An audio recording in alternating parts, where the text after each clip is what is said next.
Hello, everyone, and welcome to the sixth episode of the Basketball Maestros. Hope you guys all had a nice Thanksgiving holiday, ate some nice food. Respectfully, mine was mid as hell, but it's okay. Today, we're going to be talking about a lot of interesting stuff that's come out in the past day or two. We got Boogie coming back into the league, signing with the Milwaukee Bucks.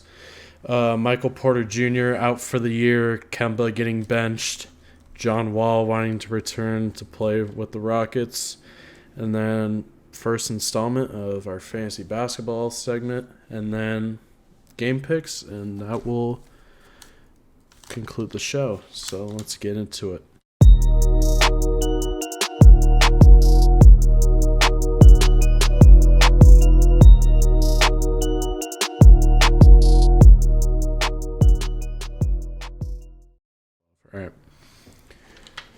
All right, so first thing on the board, we got Demarcus Cousins signing with the Milwaukee Bucks yesterday, which is very surprising.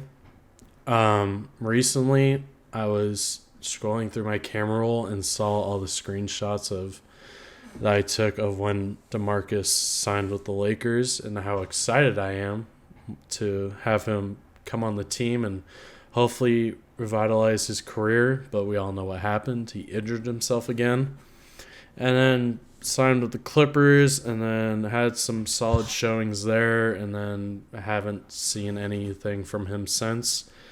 And it's kind of weird just thinking about him playing like just yesterday, and then now he's just back in the league. Milwaukee is kind of surprising, but it makes sense since Brook Lopez has been out for a while, and they really need depth at the center position because right now they really only have Bobby Portis at the moment. So I think Boogie will probably provide like maybe 10, 15 minutes of playing time.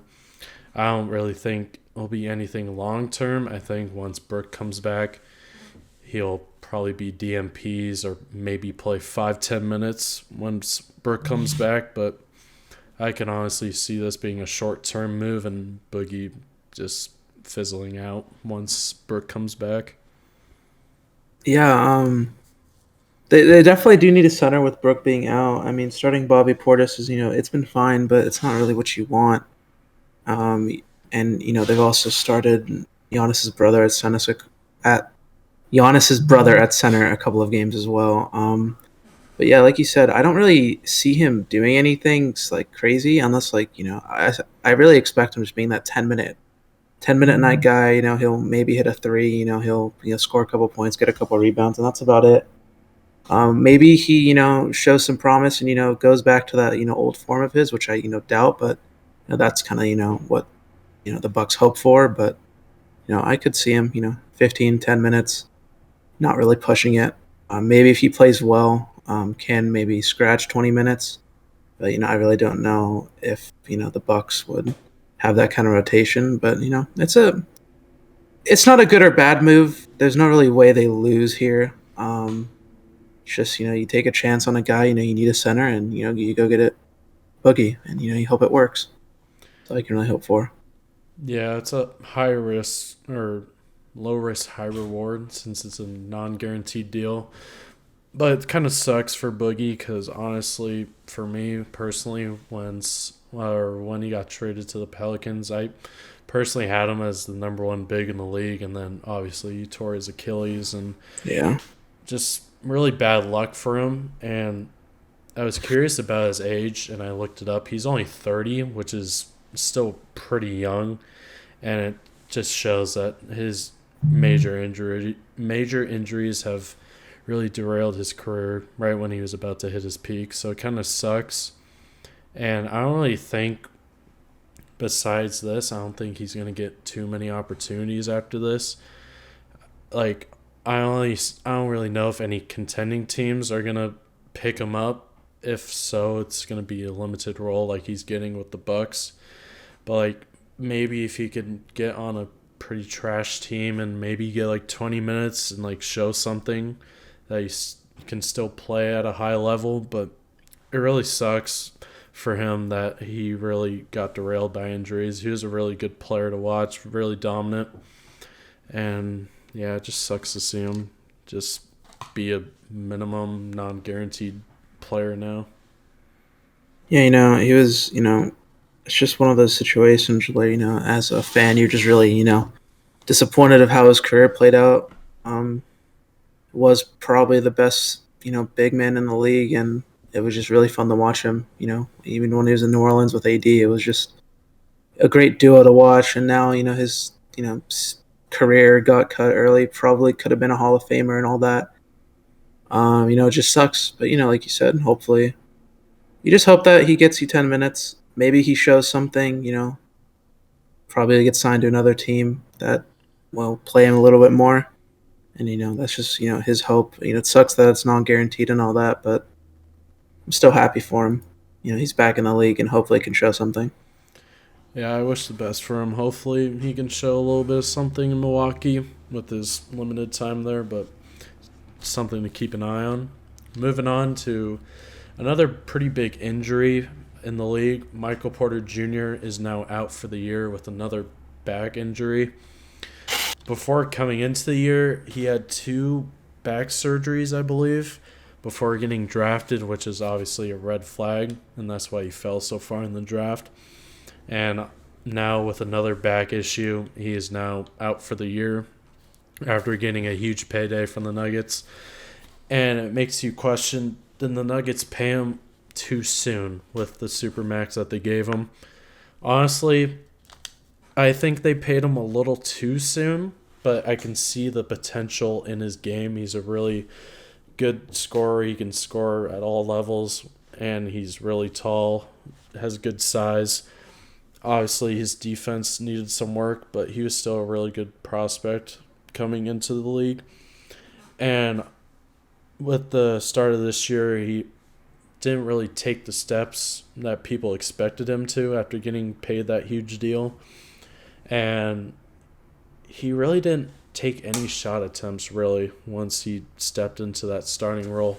You'd expect him with Jamal out for pretty much a good chunk of this year that he would really step up as a second scorer behind Jokic, but he hasn't really shown that. And it kind of sucks since it's still really early in the year, and who knows what he would have done as the year rolled on.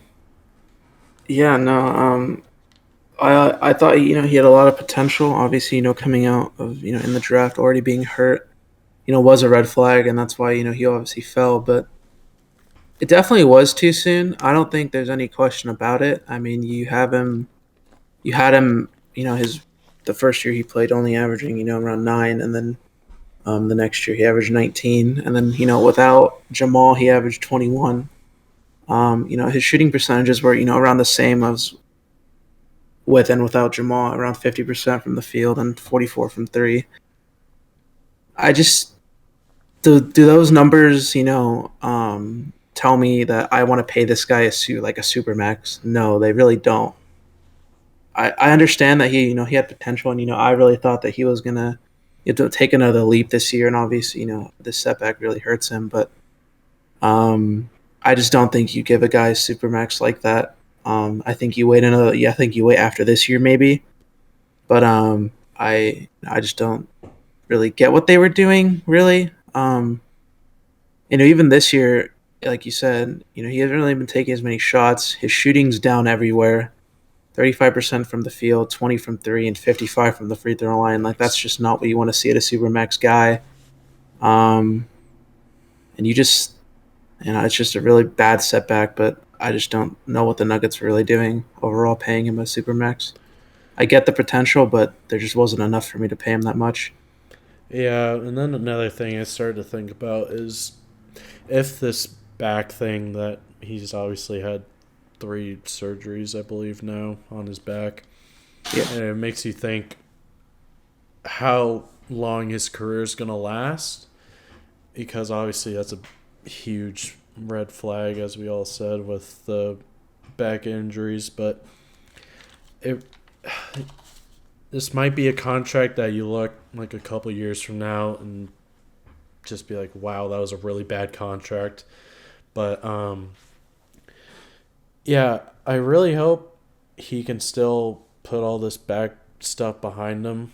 But yeah, this I can see this possibly limiting his career and possibly how well he plays, but yeah, it just sucks. He's a pretty good young player and still has a lot of development to go through, but who knows what we'll see from him moving forward. Yeah, obviously it's a very serious back injury, but we just, it's just really, we don't know what he's feeling, and we don't know like, how severe it is for him on his lower back. You just hope that he comes back healthy. And I really hope that I think his career will be limited because your back is pretty important. You don't want to mess that up for the rest of your life. But if he does have to end his career off of this, good for him that he got paid. But for the Nuggets, not so good. So yeah, it's just one of those situations where it's like the Boogie thing. Wow, it's just so unlucky and just something that you don't want to see. And obviously, it happened, but hopefully, returns healthy. Yep, hopefully he'll get well soon, and hopefully we still have a lot more to see from him. I'd like to see how his career develops, and hopefully he can live up to that contract, but we'll see. And then another big surprise. Well, I don't know if it was really a big surprise. I feel like it was kind of coming, but Kemba Walker got benched. He's out of the rotation in New York. Uh, Tibbs elected to start Alec Burks now at the starting guard, which is still surprising. I'd like for him to start Emmanuel quickly, but it is what it is. Kemba, after recently signing in the offseason after getting bought out, he signed a 2-year, $17 million contract with the Knicks, which was another low risk, high reward because they're really betting on Kemba, or Kemba's really betting on himself that he can make his career better again after really struggling in Boston, could never really get his footing there. And then some stats I pulled up: 24 minutes per game, lowest of his career. 20.8% usage, lowest of his career. Net rating of -13, by far his lowest of his career. 11 points per game, his lowest, and a plus minus of a -6.8, which is another low in his career. So obviously he's not living up to Knicks fans' expectations. I thought coming into the year that he'd provide much needed offense as the Knicks needed after their first round exit against the Hawks, because it was just basically Julius and no one else. So I thought Kemba would provide a nice spark for them, but knowing Thibodeau as their coach, that he was probably going to give them pretty limited minutes with D Rose and Quickly still there. But I don't really know what you do with the Knicks or with Kemba here. I don't think he's just out of the rotation forever. I think it's just like a short-term thing, but still surprising to see a guy of Kemba's stature just get out of the rotation. Yeah, I don't know why you pick Alec Burks to start number one. I just think quickly he's more of a point guard. Mm-hmm. I just don't think Alec Burks is really that good of a facilitator and all that. But like you said, he's averaging less points than he was his rookie year. Like he was only averaging 12 his rookie year, and he's averaging 11 now, and that's just like, it's just not what you want to see. He's taking only 10 field goal attempts this year. That's the lowest of his career. And just what else he pointed out, there's just so many lows, of his career, and it's his shooting's even his shooting percentages are a little bit up, but obviously he's not taking as many shots. And as the Knicks, you already knew that there was, a little bit of risk coming into this. So I don't think benching him's really like hurting them as much as like, people may think. You're only paying him, it was a 2-year, 17 million. It's like you're not really losing that much. And with NBA cap space, that's not that bad of a contract. So I think he'll not start. I think he'll, have a role again. When will that come? I don't know. But yeah, just like, it's just really weird how he's like kind of fallen off recently, and like he just really hasn't been able to like just kind of find his footing again and just be the Kemba that everyone has kind of known and kind of appreciated these past the past like 5 years. Um, it's just really it's a weird situation for me. I don't really know why he's just kind of fallen off, but he has, and the Knicks really don't lose anything for it. They don't take a hit that bad. Yeah. Um, I think it's more of like a defensive thing because obviously Kemba's really undersized at a point guard position, and Thibodeau's obviously looking for a lot of defense, and that's really all he really cares about, honestly. So, ever since he left Charlotte, he's never really been the same. He's had a pretty good amount of injuries with Boston. Um, in New York, he's gotten some rest on back to back. So I kind of think to myself now, is Kemba going to be one of those players where like he had a really high with Charlotte playing really well. I believe he was an All Star once, and now he's just injury prone and can't really provide you much offensive punch as he used to. And as you said, taking 9 shots as a starting point guard is obviously not going to get it done with a guy of Kemba's scoring potential. Yeah. So he still has to prove a lot to probably get back in the rotation. I don't know how Kemba's going to handle it. It'll be something to look out for if he's going to handle it professionally or not. But yeah, it's a really weird situation, and I don't really know what's going to come out of it. But I wouldn't be surprised if Thibodeau just honestly played him very limited minutes if he even somehow got back into the rotation. Yeah, and the thing with the starting thing is like he always like made up for his lack of defense with the scoring, and obviously, when he's not scoring, there's really no point, especially with Thibodeau, and he's just not going to play. I mean, it sucks, and I don't know if he's like doing it just to like kind of like tell him like or just show him like, hey, like you gotta pick it up, but I don't really know like what the talks they've been having as a team, and obviously with like as a coaching staff, but I assume maybe it's like something like you got to step it up, like we'll bench you and like show you that like this isn't accept like you got to step it up. Probably isn't that, but it just it's just weird. I don't know. It's just really weird to me. I think he was kind of losing him games. I feel like he was just really bad. Hopefully he picks it up. Maybe a 2 months time he comes back and I'm in a limited role. Maybe a couple of weeks. No one really knows. I'd say maybe a couple of weeks. That's probably my guess when he gets back in the rotation. Yeah, like to be honest, whenever I catch Knicks games, um, whenever like the second half comes around, he's like nowhere to be found on the floor. Like he's just on the bench pretty much all the time. I don't think I've ever seen him play once since watching the games, which is obviously saying something. So it's honestly kind of weird to just see him just not play, Mm-hmm. especially.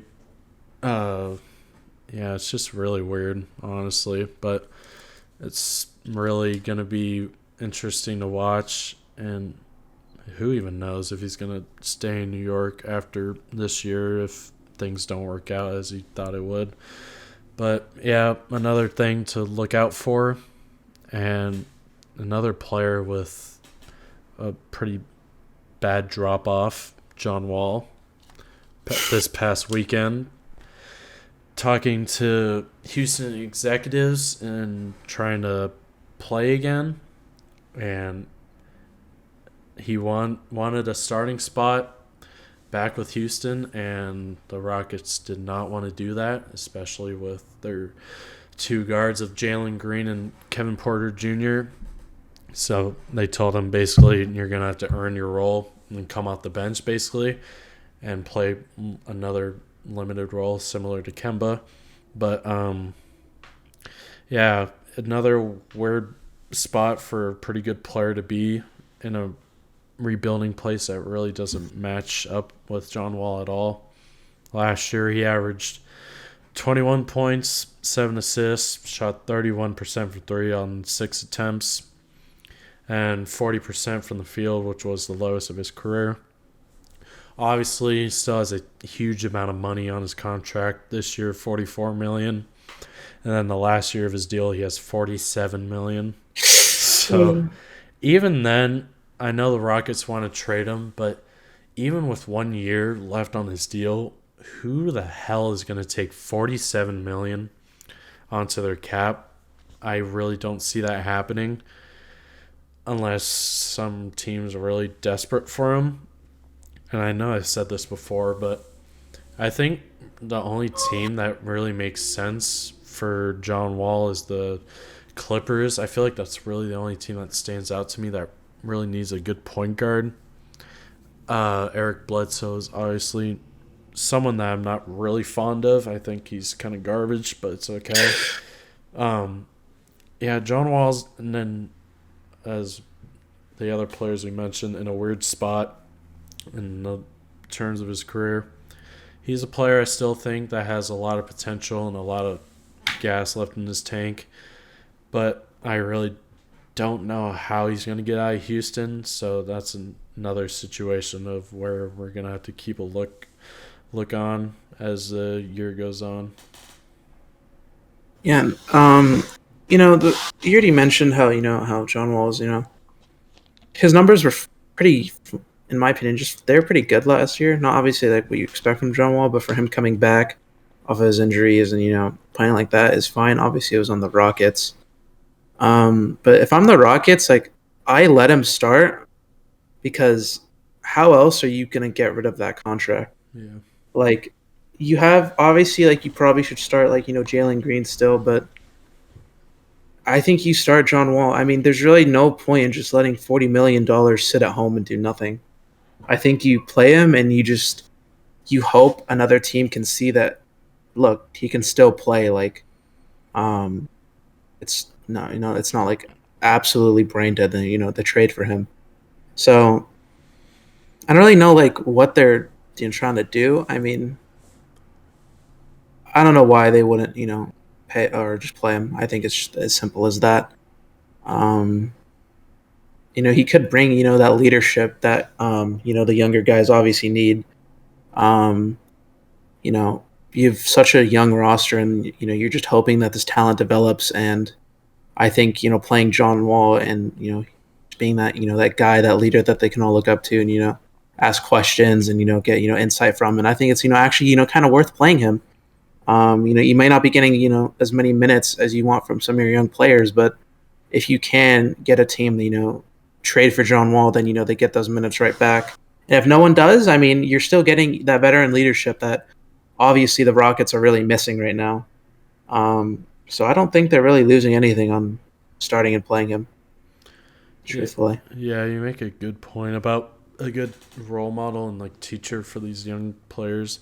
And honestly, with Jalen Green missing some time, I think he's out for a week. 100%. Um, I, I don't think there's any harm in playing him, but then again, I kind of don't know what side to pick because if the Rockets are offering you at least a bench role, I think you just gotta take it and just play however you can and prove something to the Rockets to maybe give you some more minutes. But then again, you are John Wall, and obviously a player like him who's lived up to a lot of his hype in Washington. Um, it's really hard to. I think he's just still at the stage of his career where he's kind of like mellow in a sense, where he was really against coming off the bench, and now Melo's just a certified six man now. I think both sides are kind of right in their own ways, but I think if you're John Wall, you just gotta take playing time however you can at this point to at least show the league that you can still play and worth that contract. Yeah, it's like the same for both ways. For the Rockets, like you want other teams to see like that he can still play and that can obviously like kind of bait people into trading for him maybe. And it's the same for John Wall. Like, if you want to be traded, like, you kind of just have to show teams that, like, obviously, if you're in a win now mindset and you kind of want to be gone, but they're not playing you for development reasons, and now you have a chance to come back off the bench. I still think you got to take it. Obviously, you want to start, but I think it's on both parties to kind of make it work. John Wall should be kind of accepting any playing time he gets, and the Rockets I think should start him, but um, I think like you said, it's like Melo. You just got to accept that you're not the player that you used to be. Obviously because of unfortunate reasons with injuries, but now you're getting a chance to play again, and I think he should take it. Yeah. It's just a lot of these players we're talking about are just in a really weird situation. I know they really are. And they're all similar in they're all similar in their situations. Both big name players that have taken a step back in their careers. And I think John Wall is the most complicated just because of his contract size. And I honestly think once his contract runs out, he's going to be similar to Kemba, where he's going to be in that like 8, 9, maybe 10 million range, where teams are obviously definitely not going to pay him 40 million like he was once he signed that extension with Washington. But yeah, it's just really weird. I don't see a way as of right now where a team's really going to pay that 40 million that he has left. Yeah. And the only way to prove that or worth taking a gamble on is playing him. So I think a bench roll is the only way of doing that. But honestly, with his Instagram post yesterday saying like free me or whatever, and I really don't see a way where he comes around and plays a bench roll unless he gets really desperate. But yeah, just another player to keep an eye on, and who even knows if he'll play that all this year, but who the hell knows. All right.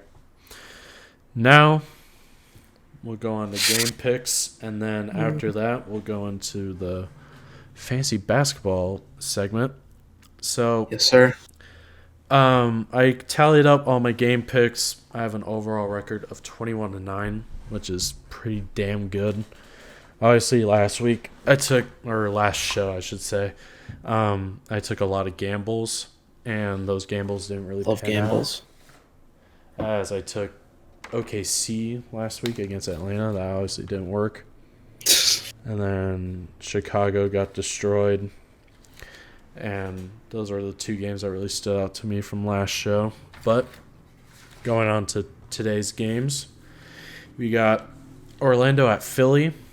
I got Philly in that one after coming off a pretty rough double overtime game against the Timberwolves. I think they'll be a lot better this game. And then Denver at Miami, the big rematch between these two teams.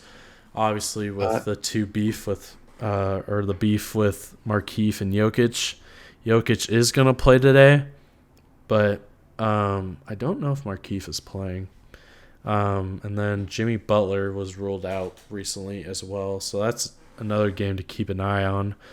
But with Jokic coming back and Jimmy out, I got Denver. And then Charlotte at Chicago, the infamous Lonzo versus LaMelo, and then I got Chicago there.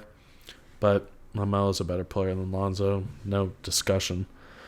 OKC at Houston. Really two horrific teams, but I got Houston on a 2-game winning streak right now. I got them going on a 3-game winning streak right now. Oh, my Lord. Indiana at Timberwolves. I had a pretty tough time picking because I feel like this could either go really either way. Indiana could either play really well, or the Timberwolves could play really well, or either one of these teams can play really bad. So it's kind of like a 50-50 chance, but I'm going to go with the Timberwolves here. Cavs at Dallas, I feel like this was another game where it could go either way, really. But I got Dallas. I just think with Luka and Kristaps, they're just a better all-around team. So I got Dallas there. Wizards at Spurs. Wizards, not really a discussion. And then Blazers at Utah. I initially picked the Blazers, but I changed my mind with Utah being at home. So I'll take Utah there.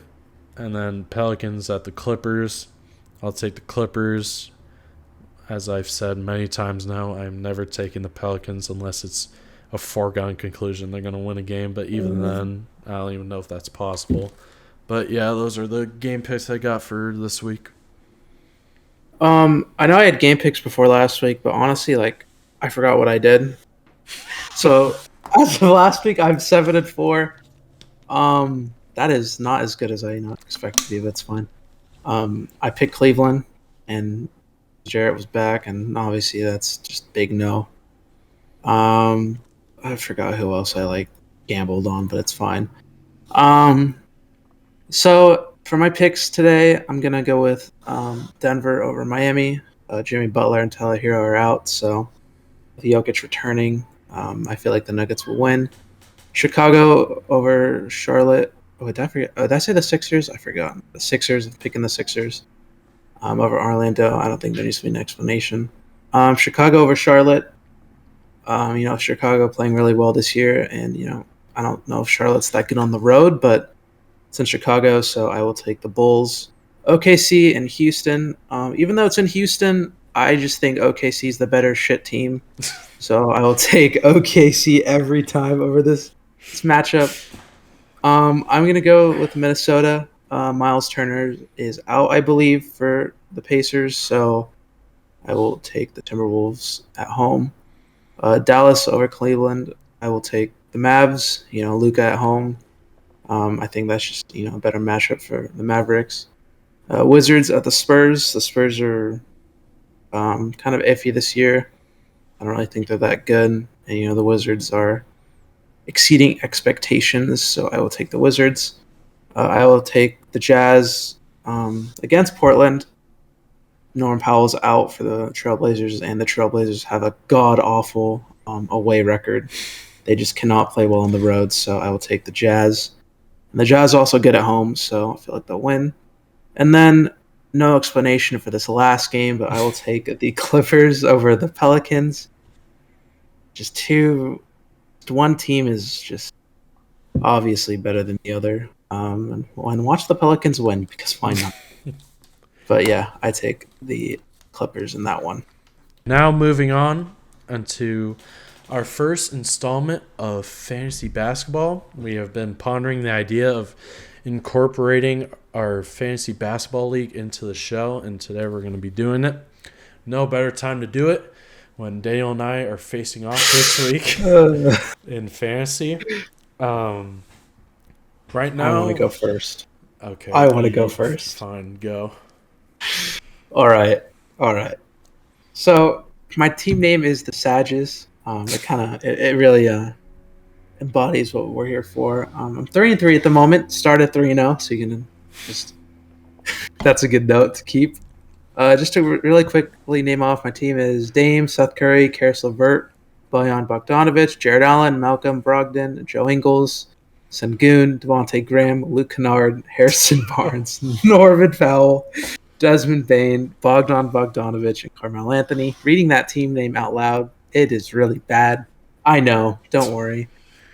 I'm looking to make a move.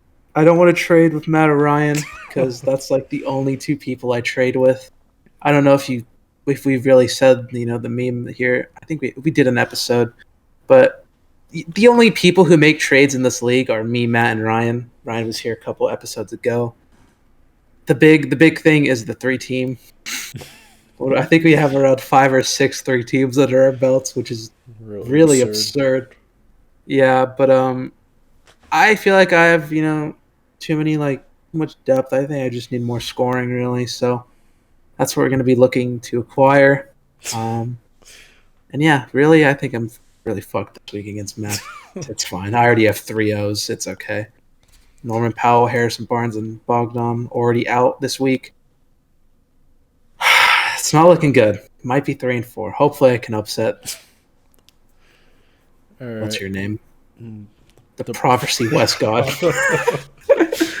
So, coming into this year, my team name was the Westbricks. And then once the Westbrook went through his little struggles in the beginning of the year, changed the name to Stuck with Westbrook. And now, since things have turned around for him, I changed my team name again to the Prophecy West God. He has been playing really well for me, and he was my 3rd round pick. But naming off some of my players. Almost was your second. Huh?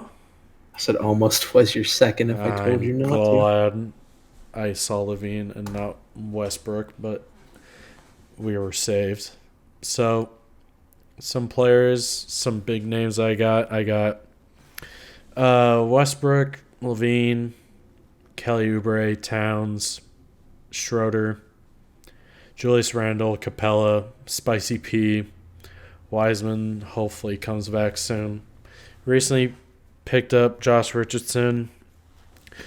Picked up Boogie for the hell of it, because why not? Brand new toy to try out on the waivers. Call him a toy. But right now, coming into the week, Levine is at this moment still questionable. Hopefully he plays or not. Well, he doesn't. Or not. We're definitely not scoring a lot today. Dennis Schroeder's hurt for me. I think he's questionable with a sprained ankle, so we'll see how that goes. As I mentioned, Wiseman, hopefully he comes around soon. And then one of the players I'm holding on to on my IR is Jamal Murray. Hopefully come playoff time in terms of fantasy, he'll be hopefully playing and become a good player for me potentially. But it's really a huge gamble for me, and I don't really know if I'll hold on to him long term. But I don't even know if I mentioned my team record, but 6-0 currently. Me and Lee Badol are currently tied for first. But yeah, big week. Hoping to keep the winning streak alive. Be 7-0. At the moment, I'm losing 1-0. Seth Curry has 1 rebound. So it's probably all he'll do. So should be a very fun-filled week in fantasy, and hopefully, and we'll keep you guys updated on how that matchup goes. But that will do it for this episode. Thank you guys for listening. It's been one hell of a ride on this episode where we talked about a lot of washed players and hopefully how they could make their careers better and not just be absolute garbage cans for the rest of their careers. But follow the Instagram in the description. Leave a like. Subscribe. It is greatly appreciated. And we will see you guys in the next episode. Bye.